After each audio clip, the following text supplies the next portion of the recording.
One of the most anticipated play-to-earn games, Guild of Guardians, is now available. So in this Guild of Guardians review, we're jumping into how to play Guild of Guardians, the secrets of powering up fast, the elements that make it a Web3 game, and how do you actually play and earn. So be sure to stick around until the end of the video because you're gonna get your full value.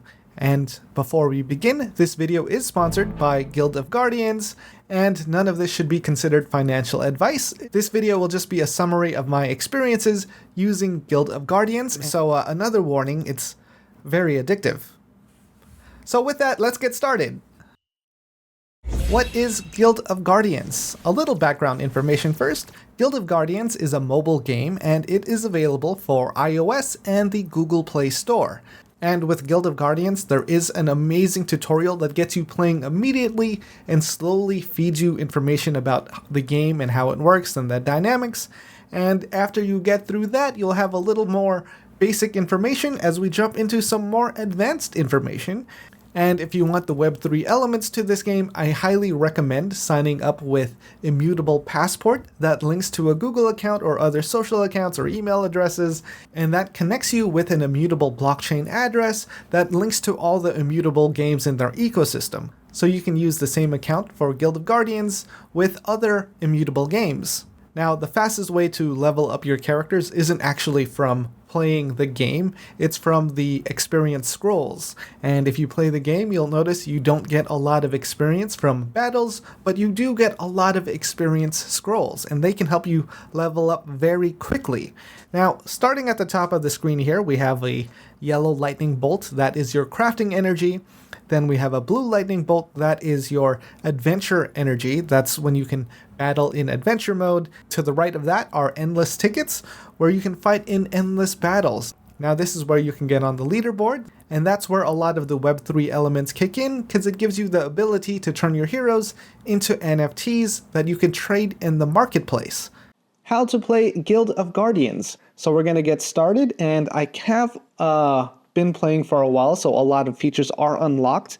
And if you want to unlock all the other features, you have to upgrade your command rank. And we can find our commander info at the top left here. You can see I'm at level 38, and the higher your level, the more features that get unlocked, and that's how you can access some of the play to earn challenges later on. So let's just jump into a battle so you see what the gameplay looks like and if it might be something you would be playing. So we're jumping into the beginner dungeon area, we're going to Fallen Cemetery, and we're starting with challenge 1. And once you complete these different challenges, you can sweep these battles, and that just means autoplay. You don't actually have to play it, it burns off your energy, and you get a lot of rewards for it. So for example, if we hit sweep now, it's going to run through the dungeon cycle, and then we're going to get rewards for it. Now if we do the same thing but with challenge 3 and we do a sweep, we're going to get much higher rewards, but it is a more difficult challenge where you need a higher level set of guardians. So you see recommended guardian level 38, and for challenge 1, level 10. And even though the rewards are much higher for challenge 3, there are limitations on how many times you can sweep per day. Now, this might not make any sense at all if you haven't played the game yet, so we're just going to play the game, and we're going to start a battle. We're jumping into a dungeon, and then we have to select our guardians. Now, depending on the way you select your guardians, that's how the formation is set, so it is a lot easier for me to just select who I want up front first, and those are going to be 2 guardians. So I want these guys up front, and then I'm going to pick my other guardians to be in the back. Now you can change the formation once you start the battle. That can be done at any time.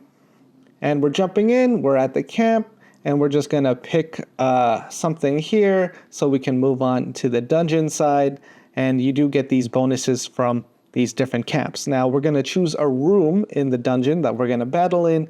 And they look very similar, but the difference is in these small icons. Bastion, damage enemies receive is reduced by 15%, or shield, enemies that have less than 15% gain a shield equal to 15% of their max HP.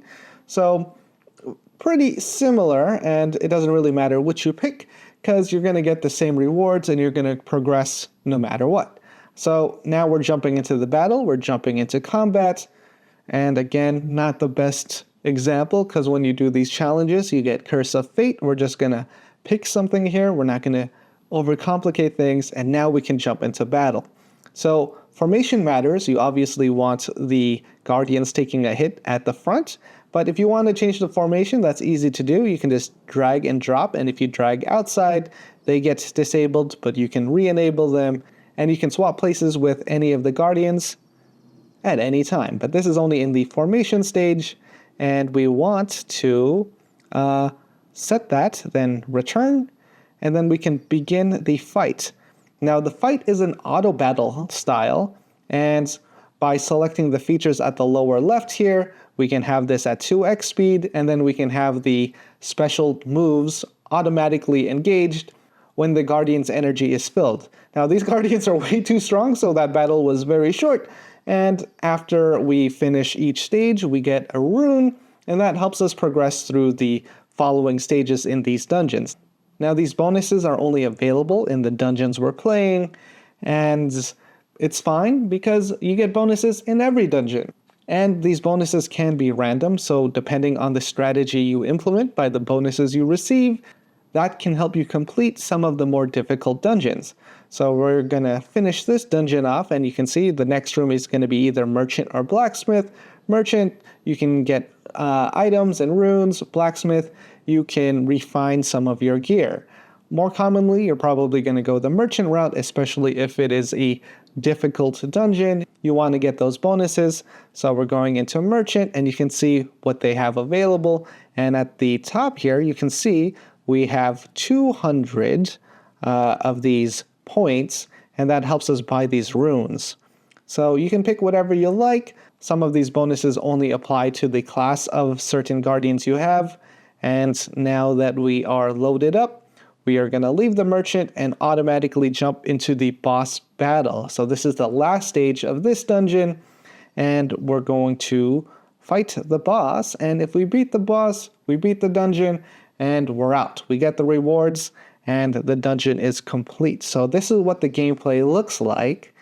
And then each dungeon after this just gets progressively harder, but with each dungeon you complete, you get rewards, you get these experience scrolls, you level up your guardians, you improve their gear, skills, and equipment, and that is essentially Guild of Guardians.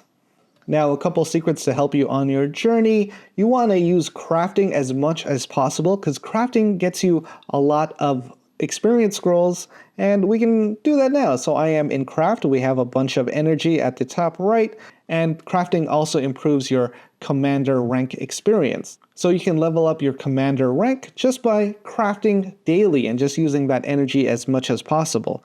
So we're just going to craft a lot, and you're going to see at the bottom right there's a little treasure chest, and we're going to make sure we don't do too many, because you can see we're at 35 out of 35. If we do another one, there's no bonus there, and now we just want to claim our treasure chest.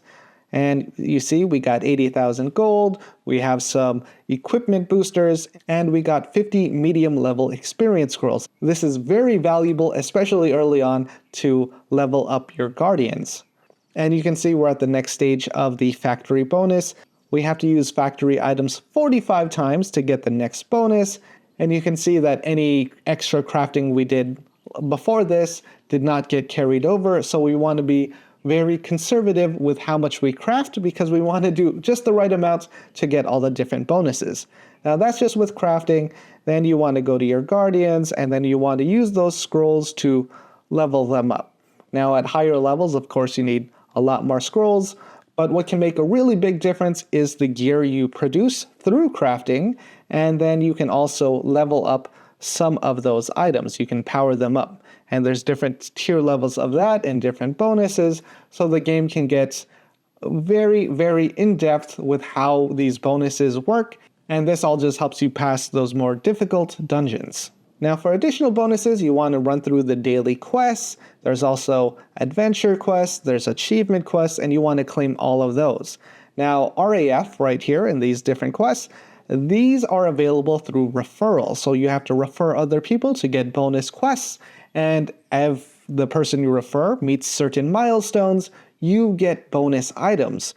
So to see some of that, we're going to go to our commander info at the top left here. We select on that avatar, and then we go to settings at the bottom right, and then we want to hit view my referees.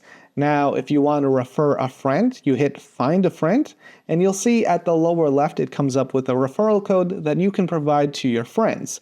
And then your friend would go into settings and they would go into use referral code. And I know there's a button missing here. That's because I already used a referral code, so the button disappears. But if they're a new user, there should be a button there for you to add that referral code. So we're going to view my referees. You can see that I referred a person here and they met several different milestones. And these are all bonuses I've received or have yet to claim, because claiming isn't automatic. You have to select them once the person you refers has met those milestones. How do you actually earn Web3 items in Guild of Guardians? Now, there are a lot of things in the works, but at this stage, we want to go to Endless, and we want to rank on the Endless board. And if we go to the leaderboard, we can see the different rewards that people are getting and their current ranks. But there tends to be some bonuses that aren't visible there. So I made it on the leaderboard last week, and if we go to our mail, it says Week 1 Leaderboard Rewards. Greetings, Commander. Congratulations on your accomplishments in Endless and Arena during Launch Week.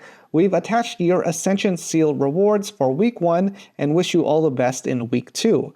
So Ascension Seals are very critical in the Guild of Guardians ecosystem because this allows you to create NFT Guardians. Now that means we have to go into our Guardian section. We have to pick a Guardian. I'm just going to pick someone a little lower rank here, and then we go to Ascend at the top right. And whenever you ascend a character, you need Ascension Seals, and they become Radiant Guardians, which are stronger, tradable, and gain a new upgrade path. So by you playing in the leaderboard and ranking on there, you can get these Ascension Seals, which then allows you to create NFT Guardians that you can trade in the marketplace. And that's one of the play-to-own features right now in Guild of Guardians. It looks like in the future there will be more features and ways to earn, but right now this is the path for you to play to earn in Guild of Guardians. You have to play a lot, you have to make it onto the leaderboard, you have to get these Ascension Seals, and then you can have tradable NFT characters that you can trade, buy, sell in the marketplace. Now, getting on that leaderboard, it does seem very difficult, but you need to know that people only get 2 daily tickets to play in the Endless Battles, but if you refer other people and they meet certain milestones, that gets you additional tickets to Endless Battles and then other features where that gives you the ability to earn more points and make it even higher up on that leaderboard. So one of the insider secrets to progressing much faster in Guild of Guardians is through referrals. So to actually play and earn from Guild of Guardians, it does take a grind. It is not that easy to earn from Guild of Guardians. It does take a lot of effort, but that also gives more stability long-term to what they're building. But the reason you should be playing Guild of Guardians is you like it. They want to incentivize players that are playing for the long term. So getting Ascension Seals and turning your characters into NFTs, that's what's available right now, but things could change in the future as restrictions on Play stores lighten up. So we'll see what happens then. And I believe the team is also building other ways for players to earn, and one of the newest ways right now is through dQuest. And with dQuest, you can connect your Immutable Passport account, and your Guild of Guardians account will be linked here, and you can earn additional rewards just on another platform. So this was my full review of Guild of Guardians. In my opinion, the game is addicting. It is a good strategy game. It gets just a little more difficult each round, each dungeon, each room, and I like it. I am playing a lot right now, but I am competitive at these early stages. It is easier to rank on the leaderboard, so I will be playing and grinding for now. It's not the easiest game to earn rewards from, but it could be one of the games that survives long term. That is my opinion. I do like playing the game even though it is sponsored. They did not sponsor me to play for 25 hours, but that's what happened. I just kept playing. And that's why I think you should give Guild of Guardians a shot. There is a link in the description to get started. If this video was helpful, you know what to do. And yeah, I guess you can catch me playing Guild of Guardians for a while. All right, with that, I hope you got your full value for today.